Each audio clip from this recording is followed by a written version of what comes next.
ఇది కదా ఆఫర్ అంటే ఇప్పుడు ఎంత కొంటే అంత ఫ్రీ విఆర్ఆ fine silver jewellery Jubilee Hills check post Hyderabad. నమస్కారం, వెల్కమ్ టు సుమన్ టీవీ. నేను గీతాంజలి.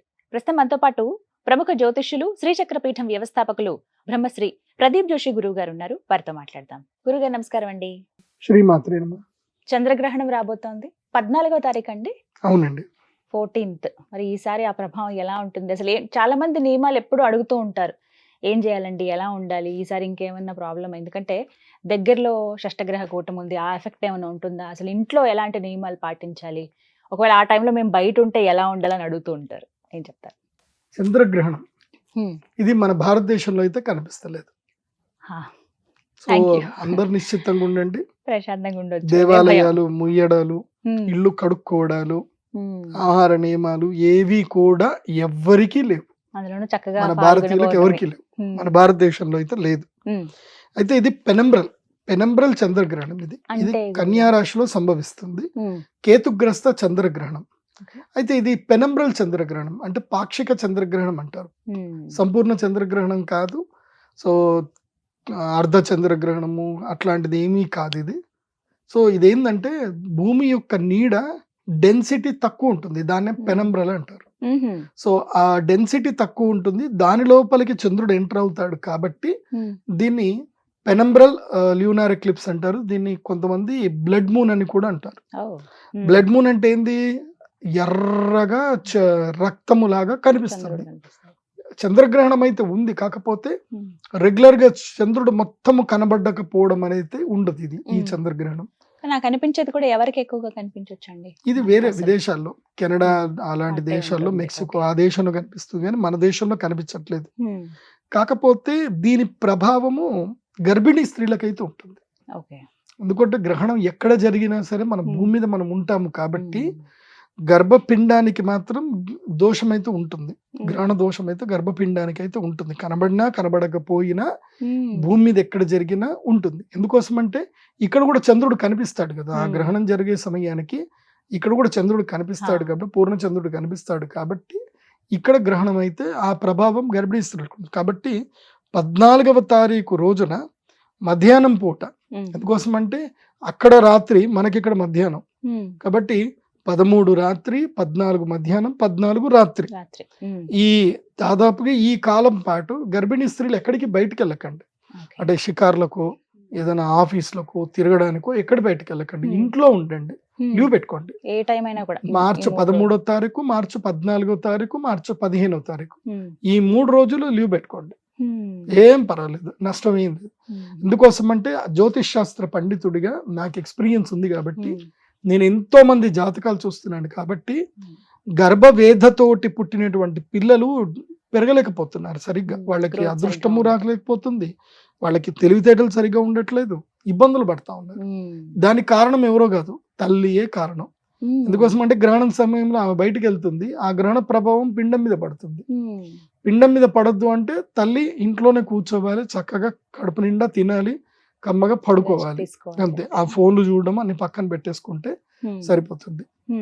ఇంకొక విషయం ఏంటంటే ఇప్పుడున్నటువంటి సమయము ఇది చాలా గడ్డు కాలం. ఇది ఎప్పుడు మార్చి 14వ తారీఖు నుంచి మొదలు, అంటే ఈ యొక్క చంద్రగ్రహణం మొదలు మళ్ళీ మన భూమి మీద చంద్రగ్రహణం ఏర్పడుతుంది. మళ్ళీ అక్టోబర్లో చంద్రగ్రహణం ఉంది. అప్పటి వరకు ఈ గ్రహణ ప్రభావాలు భూమి మీద తరచుగా వస్తూనే ఉంటాయి. అందులోపల చాలా తీవ్రతరంగా క్లిష్టంగా ఏమిటంటే గనక మార్చి 14 నుంచి మే 25వ తారీఖు వరకు గ్రహణ ప్రభావం ఉంటుంది. దీని ప్రభావం ఏం చెప్తుంది అని అంటే, మన యొక్క భూమి సంచారం ఏదైతుందో ఆకాశంలో నుంచి, అంటే ఈ యొక్క అంతరిక్షంలో నుంచి కొన్ని వైరస్లు భూమి మీదకి వస్తాయి. అవి గ్రహణం అప్పుడే ఈ వైరస్లు మన భూమి మీదకి ఎంటర్ అవుతాయి. ఎందుకోసం అంటే 2019లో షష్టగ్రహ కూటమి ఏర్పడినప్పుడు ఒక వైరస్ భూమి మీదకి వచ్చింది.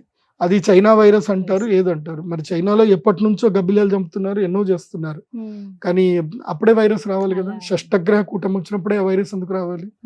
కాబట్టి కొన్ని వైరస్లు భూమి మీదకి వస్తూనే ఉంటుంది. ఇట్స్ ఎవల్యూషన్ ప్రాసెస్ ఇది. ఎందుకోసం అంటే భూమి మీద ఎలాంటి అరాచకాలు జరుగుతున్నాయో, ఎలాంటి నష్టాలు జరుగుతున్నాయో, భూమి మీద ఉండేటువంటి యొక్క మానవుల యొక్క జీవన విధానం ఎలా మారుతూ ఉంటుందో దానికి తగ్గట్టుగానే కొన్ని వైరస్లు వస్తానే ఉంటాయి భూమి మీదకి. ఎందుకోసం అంటే కొన్ని పెరగాలంటే కొన్ని తగ్గాలి, కొన్ని తగ్గాలంటే కొన్ని పెరగాలి. సో అది భగవంతుడికి తెలుసు, ఆ లెక్క మనకు తెలియదు.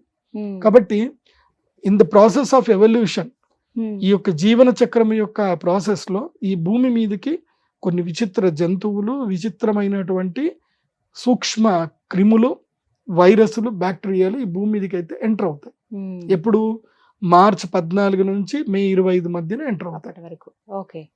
దానితోటి జాగ్రత్తగా భూమి మీద ఉండాలి. జనాలకి కొత్త కొత్త రోగాలు రావడము, ఆ ఇంకా మనుషుల యొక్క మరణాలు మెల్లిగా పెరుగుతూ ఉంటాయి. ఇప్పటి నుంచి ఏంటంటే ఈ విశ్వావసునామ సంవత్సరం నుంచి ఎవల్యూషన్ ప్రాసెస్ స్టార్ట్ అవుతుంది మళ్ళీ. ఇదేంటంటే కనుక ఇప్పుడు ఎట్లుంటుంది అంటే పుట్టేవాళ్ళు 8 మంది ఉంటే చచ్చేవాళ్ళు 10 మంది ఉంటారు. రేట్ So, అంత ఉంటుంది పెరుగుతూ ఉంటుంది. సో రేషియో అనేది ఏంటంటే పుట్టేవాళ్ళు గనక 80% ఉంటే చనిపోయే వాళ్ళు 100% ఉంటారు. సో 8 మంది పుడితే 10 మంది చనిపోతారు. ఇవి జరుగుతూ ఉంటుంది. ఇది ఎవల్యూషన్ ప్రాసెస్ స్టార్ట్ అవుతుంది. Yeah. అండ్ రాను రాను మానవ జీవన క్రమంలో మానవుల యొక్క ఆయుష్ పరిమాణం తగ్గుతూ ఉంటుంది. 70 ఏళ్లకే మనుషులు చనిపోవడం అనేది ఇంకా సాధారణతరం అయిపోతుంది 70 ఏళ్ళకి. నేను అందుకే ఏం చెప్తాను అంటే ఇది కొంచెము మీకు చెప్పడానికి కొంచెము మంచిగా లేకపోయినా, వినడానికి బాగా లేకపోయినా చెప్పాలి కాబట్టి, ఒక ధర్మంగా చెప్పాలి కాబట్టి నేను అందరికి చెప్తున్నాను. ప్రతి ఒక్కళ్ళు కూడా టర్మ్ ఇన్సూరెన్స్ తీసేసుకోండి. మీరు 80 ఏళ్లకో బతుకుతారనుకోనో టర్మ్ ఇన్సూరెన్స్ తీసేసుకోండి. ఓ 2 కోట్లకో ఈ మధ్య కొన్ని ఇన్సూరెన్స్ ప్లాన్లు వచ్చాయి. సంవత్సరానికి 3 లక్షలు 5 లక్షలు కడితే ప్రీమియం కూడా రిటర్న్ అవుతుంది. ఒకవేళ పోతే 2 కోట్లు వస్తాయి. అలాంటి ఏమైనా ఉంటే డబ్బులు వేసి పెట్టుకోండి. మీరు పోతే మీ పిల్లలకి మీ మీద ఆధారపడిన వాళ్ళకి ఉపయోగపడుతుంది. అవన్నీ చేసుకోండి. అవి రిటర్న్ ఆఫ్ ప్రీమియం ఉంటుంది. ఒకవేళ బతుకుతే రిటర్న్ వస్తాయి, ప్రీమియం రిటర్న్ వస్తుంది, ఇబ్బంది ఏం లేదు. సో అట్లాంటి ఏమైనా ఉంటే చేసి పెట్టుకోండి. నేను కూడా చేసి పెట్టాను. ఎందుకోసం అంటే నేను చూశాను, నా జీవితంలో నేను ఎంతో మంది జాతకాలు రోజుకు 5 జాతకాలు చూస్తాను కదా. చూసినప్పుడు అందులోపల 5 3 జాతకాలు నాకు ఎక్కడ దాకా కనిపిస్తున్నాయంటే 2045 కన్నా వాళ్ళ ఆయుష్ కనిపించట్లే. 2042కి అందరి ఆయుష్ అక్కడనే కట్ అయిపోయినట్టు కనిపిస్తా ఉంది నాకు. అంటే దానికి లెక్క ఏంటిదంటే ఇప్పుడు ఈ షష్టగ్రహ కూటమి ఏదైతే వస్తుందో ఇప్పుడు గ్రహశకలాలు గ్రావిటల నుంచి బయటకు వచ్చేస్తాయి. భూమి మీద గ్రహశకలం ఢీకొనబోతుంది 2040లో. 2040 నుంచి 45 మధ్యలో ఒక గ్రహశకలం అయితే భూమిని ఢీకొంటుంది. సో అక్కడ నుంచి మానవుల యొక్క పరిస్థితి వేరే తీరుగా మారుతుంది. సో ఇంకా ఈ పరిస్థితులు ఉండవు. ఇంకా భవిష్యత్తులో ఈ పరిస్థితులు, ఈ వాతావరణం ఉండదు. ఇంకా ఈ వాతావరణాన్ని ఎవరైనా ఎంజాయ్ చేస్తే 2045 వరకే ఎంజాయ్ చేస్తారు. 45 తర్వాత ఈ వాతావరణ పరిస్థితులు అయితే భూమి మీద ఉండవు. దానికి శ్రీకారం ఇక్కడ నుంచే మొదలవుతుంది. అందుకే ఈ 1970-80 నుంచి పుట్టి ఈ 2050 వరకు ఎవరైతే బతుకుతారో వీళ్ళు అన్ని చూసిన వాళ్ళు అవుతారు. నాకు తెలిసి వీళ్ళందరూ కారణ జన్ములే. ఈ టైంలో జన్మించిన వీళ్ళందరూ చూసిన కారణ జన్ములే. మనం అన్ని చూసాం. మనం రేడియోలు చూసాం, టేప్ రికార్డులు చూసాం, సిడి ప్లేయర్లు చూసాం, తర్వాత MP3 ప్లేయర్లు చూసాం, కంప్యూటర్లు చూసాం, డిజిటల్ చూసాం, అన్ని చూసావు. అన్ని చూసాక అన్ని అయిపోతాయి. సో ఇది స్వర్ణయుగం. ఈ స్వర్ణయుగం అయిపోతుంది. 2050కి స్వర్ణయుగం అయిపోతుంది. తర్వాత ఇంకా మొత్తం కూడా రోబోయుగం స్టార్ట్ అవుతుంది. అప్పుడు మనుషుల యొక్క ఆలోచనలు, మనుషులు చేయడాలు ఉండవు. ఇంకా రోబోయుగం స్టార్ట్ అవుతుంది. సో ఏదున్నా 2040 వరకే ఈ ప్రకృతిని మనం ఎంజాయ్ చేయగలుగుతాం. సో ఈ గ్రహణం నుంచి పరిస్థితులన్నీ మారతాయని అంటారు. మారుతాయి. సాధారణంగా ఇంట్లో ఆ రోజున ఏమన్నా పాటించాలా అండి? ఇంట్లో ఏం చేయకండి. అందరూ సాధారణంగా భోజనాలు చేయండి, సాధారణంగా తినండి. పాల పదార్థాలు మాత్రం పక్కన పెట్టండి. అందరికీ చెప్పేది 14వ తారీఖు రోజున పాల పదార్థాలు పక్కన పెట్టండి. మరి ఏదో నిన్న వండినవి ఇవాళ వండినవి తినకుండా ఉండండి. ఫ్రెష్ గా వండుకొని భోజనాలు చేయండి, ఏం పర్వాలేదు. అయితే ఈ ఒక్కరోజు ఒక బెనిఫిట్ మాత్రం ఒకళ్ళకి లాభదాయకంగా ఉంటుంది. ఇది మార్చి 14. ఒక సమస్యతో ఇబ్బంది పడే వాళ్ళకి మాత్రం ఈ మార్చి 14 అదృష్టదాయకం. ఏమిటండి? ఇది ఎవరికి అంటే మానసిక రోగులకి. ఎవరైతే మానసిక రుగ్మతలతో బాధపడుతున్నారో, తర్వాత దుఃఖము ఎక్కువగా ఉన్నటువంటి వారికి, శరీరములో హార్మోన్స్ రిలవెంట్ ఇబ్బంది ఉన్నటువంటి వారికి ఏంటంటే మార్చి 14వ తారీఖు రోజున చంద్ర దర్శనం చేసుకోండి. వీళ్ళందరూ చంద్ర ధ్యానం చేయండి. మార్చి 14వ తారీఖు చంద్ర ధ్యానం చేయండి, నదీ స్నానం చేయండి.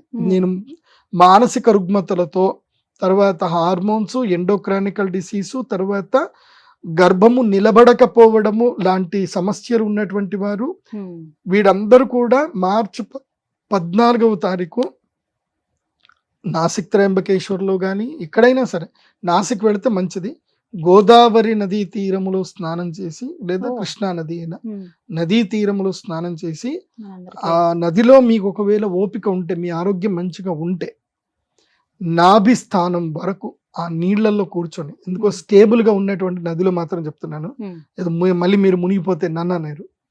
నేనేమంటున్నా అంటే, ఎక్కడైతే ఇప్పుడు నేను చేశాను కాబట్టి చెప్తున్నా, నేను బాసరలో గోదావరి తీరంలో ఇలాంటి చంద్రగ్రహణం ఏర్పడిన సందర్భంలో అక్కడ నాకు అనుకూలంగా చూసుకొని నాభి క్షేత్రం వరకు ఆల్మోస్ట్ నేను కంఠం వరకు కూర్చొని నేను 3 గంటల సేపు ధ్యానం చేశాను. నేను అక్కడ జపం చేసుకున్నాను.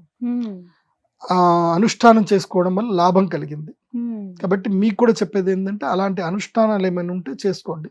ముఖ్యంగా సంతానం లేనటువంటి వారు, అనారోగ్య పరిస్థితులతో ఇబ్బంది పడుతున్నటువంటి వారు, తర్వాత మానసిక రుగ్మతలతో ఇబ్బంది పడేటువంటి వారు ఇది అనుష్ఠానం చేసుకోండి. నాభి క్షేత్రము లేదా కంఠం వరకు నదిలో కూర్చొని ఒక 15 నిమిషాల పాటు అయితే చాలా ఇంపార్టెంట్. మీకు తోచిన మంత్రం ఓం నమ శివాయ కానీ, బ్రాహ్మణులైతే యోగ్యత ఉన్నటువంటి వాడు గాయత్రి మంత్రం కానీ, లేదంటే దుర్గాదేవి మంత్రము కానీ, లేదంటే ముఖ్యంగా శ్రీమాతృ మంత్రం ఓం శ్రీమాత్రే నమః, శ్రీమాత్రే నమః. సంతానం కావాలనుకునేటువంటి వారు శ్రీమాత్రే నమః అనేటువంటి మంత్రమును పూర్ణచంద్ర బింబం చూస్తూ పౌర్ణమి వెన్నెల్లో ఈ అనుష్ఠానం చేసుకుంటే బాగుంటుంది. అయితే నేను ఒక అవకాశం అయితే ఒకటి ఇస్తాను. పౌర్ణమి రోజు మాత్రమే, ఈ చంద్రగ్రహణం ఏర్పడినప్పుడు మాత్రమే ఒక ప్రసాదం ఇస్తా, మిగతా రోజులు అది తీయను. చంద్రామృత శివలింగం అని ఒకటి ఉంటుంది. చంద్ర అమృత శివలింగం, ఇది కేవలము చంద్రగ్రహణం ఏర్పడినప్పుడు మాత్రమే ఇది ప్రసాదంగా ఇస్తా, మిగతా రోజులు ఇవ్వను. మీరు ఎన్ని రోజులు వచ్చిన దగ్గర గట్టి కూర్చొని అడిగినా ఇవ్వను. ఆ ఒక్క రోజు మాత్రమే చంద్రామృత శివలింగము పూజ చేసి ఇస్తాను. ఆ ఒక్క రోజు మాత్రమే, చంద్రగ్రహణం రోజు మాత్రమే. మీకు చంద్రామృత శివలింగం కావాలి అనుకుంటే మా వెబ్సైట్ లో చంద్రామృత శివలింగం బుక్ చేసుకోండి. గ్రహణం రోజు మా అమ్మవారి దేవస్థానంకి రండి, ప్రసాదంగా తీసుకోండి. చంద్రామృత శివలింగం చాలా గొప్పది. దానికి అభిషేకం చేసి నీళ్లు తాగడం వల్ల ముఖ్యంగా సంతాన రుగ్మతలు పోతాయి, మానసిక రుగ్మతలు తొలగిపోతాయి, తర్వాత అదృష్ట యోగం కూడా సిద్ధి కలుగుతుంది. ఇది మేనిఫెస్టేషన్ అంటారు కదా, నీ మేనిఫెస్టేషన్స్ అన్ని కూడా సక్సెస్ అవుతాయి. ఎందుకోసం అంటే చంద్రుడు మనస్సు కారకుడు. ఆ చంద్రామృత శివలింగము అత్యంత అద్భుతమైన ఖనిజ శిల. అది దాని యొక్క ప్రభావం ఏంటంటే, దాని వెనుక మనం ఇలా పట్టుకొని ఎండలో చూస్తే దాంట్లో మనకి ఇంద్రధనుస్సు కనిపిస్తుంది. అది ఒక ప్రత్యేకమైన శిల. అది కేవలము గ్రహణం అప్పుడు మాత్రమే ప్రసాదంగా స్వీకరించాలి. గ్రహణ సమయంలో దాన్ని పూజించి ప్రాణప్రతిష్ఠ చేసి తీసుకోవాలి. వేరే టైంలో చేస్తే అది రెగ్యులర్ గా పూజ చేసుకోవచ్చు. కాకపోతే అది వేరే వాళ్ళకి చూపించకూడదు, వేరే వాళ్ళని తాకించకూడదు. అది ఎవరు తీసుకున్నారో వాళ్ళు మాత్రమే దాన్ని తీసుకోవాలి, వాళ్ళ వంశస్థులు మాత్రమే ముట్టాలి, వేరే వాళ్ళకి ముట్టనివ్వద్దు. అది చాలా పద్ధతి ఉంటుంది దానికి. చంద్రామృత శివలింగం ఇవన్నీ మీరు వివరిస్తారండి ఇచ్చేటప్పుడు చెప్తారు. అంతే, ఇప్పుడు చెప్పినా అంతే ఉంటుంది. వేరే వాళ్ళకి ఇవ్వకూడదు, వాళ్ళే పూజ చేసుకోవాలి. ప్రతి పౌర్ణమి పాలతో అభిషేకం చేసి స్వీకరించాలి. పాలతో అభిషేకం చేసి పాలల్లో పెట్టి ఒక అరగంట సేపు పాలల్లోనే ఉంచి లలితా సహస్రనామం చదివి మళ్ళీ దాన్ని తుడిచి గంధం కుంకుమ పెట్టి ఎర్రటి వస్త్రంలో చుట్టి మళ్ళీ ఒక బాక్స్ లో పెట్టేసుకోవాలి. ఆ పాలని తాగాలి. దీనివల్ల అదొక ఎనర్జీ ఉంటుంది అండి, చాలా ఎనర్జీ ఉంటుంది. అది అందరికి ఇవ్వను నేను. చంద్రామృత శివలింగం కేవలం చంద్రగ్రహణం రోజున మాత్రమే, పౌర్ణమి రోజు మాత్రమే ఇస్తాను. అది వేరే టైంలో ఇవ్వను. అది కొంతమందికి మాత్రమే, అందరికి ఇవ్వము. అది సో చంద్రామృత శివలింగాన్ని చంద్రగ్రహణం రోజు ప్రసాదంగా స్వీకరించాలి. ఈ సంవత్సరం 2 చంద్రగ్రహణాలు, ఒకటి మనకు కనబడింది, ఒకటి కనబడేది. కనబడేది ఒకటి ఉంది చంద్రగ్రహణం, అది మళ్ళీ నేను డేట్ చెప్తాను అప్పుడు. సో ఇప్పుడు మన దగ్గర అసలు మన దేశానికి కనిపించదు కాబట్టి భయపడాల్సిన అవసరం లేదు. నియమాలు కూడా ఏం పాటించక్కర్లేదు. భయపడడం అంటే ఏంటంటే అనారోగ్యాలు స్టార్ట్ అవుతాయి, రోగభీతి అయితే ఉంది. అంటే ఇల్లు కడుక్కోవటం అక్కర్లేదంటారు, ఆహార నియమాలు ఏమీ అవసరం లేదు. ఇదొకటి కొంచెం సంతోషం. గర్భిణీ స్త్రీలు బయటకు వెళ్ళొద్దు, వారు మాత్రం ఆ రోజు షాపింగ్ కి ఎక్కడికి వెళ్ళకండి. ఆ రోజు హోలీ గురువు గారు చాలా మంది బయటకు వచ్చి ఆడతారు. మరి హోలీ ఆడండి, అందరూ ఆడుకోండి, హోలీ ఆడుకోండి. గర్భిణీ స్త్రీలకు మాత్రం ఈసారి హోలీ క్యాన్సల్. ఒక్కటి గుర్తుపెట్టు. అంతే. చాలా చక్కగా ఉంచారు గురుగారు. నమస్కారం అండి. శ్రీమాత.